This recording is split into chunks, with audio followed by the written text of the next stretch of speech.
వైద్య అధికారులకు సమాచారం ఇచ్చారు. లంపి చర్మ వ్యాధి సోకినట్లుగా నిర్ధారించారు పశు వైద్య అధికారులు. ప్రస్తుతం ఆవులకు వ్యాక్సిన్ కూడా వేసినట్టుగా మనకు సమాచారం అందుతోంది.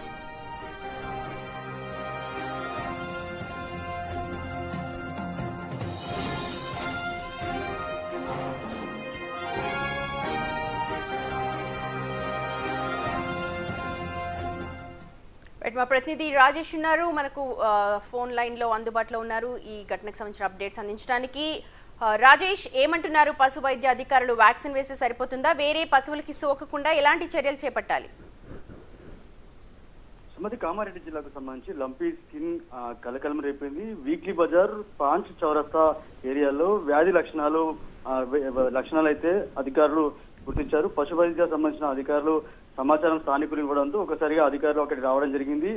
ఏదైతే లంపీ స్కిన్ సంబంధించి ఆ వ్యాధి నిర్ధారించారు. ప్రస్తుతానికైతే వాటికి సంబంధించిన ఆవులకు వ్యాక్సినేషన్ ఇచ్చారు. ఆ లంపీ స్కిన్ సంబంధించి సోకినట్లుగా నిర్ధారించారు పశు వైద్య అధికారులు. దీంతో ప్రజలకు ఎలాంటి ఇబ్బంది లేకుండా కానీ ఈ వ్యాధికి సంబంధించి పశువులకి పాకుంది కాబట్టి దీనికి విరుగుడుగా వ్యాక్సినేషన్ ఇవ్వాలని చెప్తా ఉన్నారు. ప్రజలు ఆందోళన చెందవద్దు.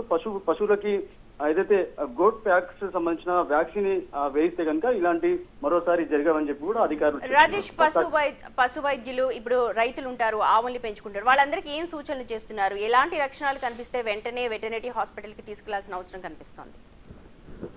స్కిన్ కి సంబంధించి ఏదైతే పశువులకు సంబంధించి స్కిన్ కి సంబంధించి కొన్ని మార్పులు చేర్పులు జరుగుతాయని చెప్తా ఉన్నారు. దానికి సంబంధించి కూడా ఒక అవగాహన కార్యక్రమం కూడా వాళ్ళు అధికారులు గతంలో కూడా రైతులకు కావచ్చు, పాటికి సంబంధించిన రైతులకు కావచ్చు, అందరికి కూడా తెలుసని చెప్తున్నారు. ఈ లంపీ స్కిన్ సంబంధించి ఏదైతే స్కిన్ కి సంబంధించి జరిగే లక్షణాలు ఏవైతే ఉంటాయో దాన్ని గుర్తిస్తే కనుక అప్పటికప్పుడే వ్యాక్సినేషన్ ఇస్తే కనుక మరోసారి ఇలాంటి జరగవని చెప్పి కూడా అధికారులు చెప్తున్నారు. ప్రస్తుతానికైతే లంపీ స్కిన్ సంబంధించి ప్రజలకు ఎలాంటి అపాయం లేకుండా కానీ ఏదైతే పశువులకు సంబంధించి ఆ స్కిన్ ఒకవేళ వస్తే అంటే ఏదైతే లంపీ స్కిన్ సంబంధించి వస్తే కనుక దానికి సంబంధించి చర్యలు తీసుకుంటామని చెప్పి అధికారులు చెప్తా ఉన్నారు. Right Rajesh, thank you so much. మొత్తానికి నిజామాబాద్ లో లంపీ చర్మ వ్యాధితో ఆవులు కనిపించాయి. స్థానికంగా ఉన్న వాళ్ళు వెంటనే సమాచారం ఇచ్చారు, వ్యాక్సిన్ వేశారు. కానీ ఇప్పుడు ఆవు పెంపకందారులు కూడా అవగాహన సదస్సులో పాల్గొని వీటిని నివారించాల్సిన అవసరం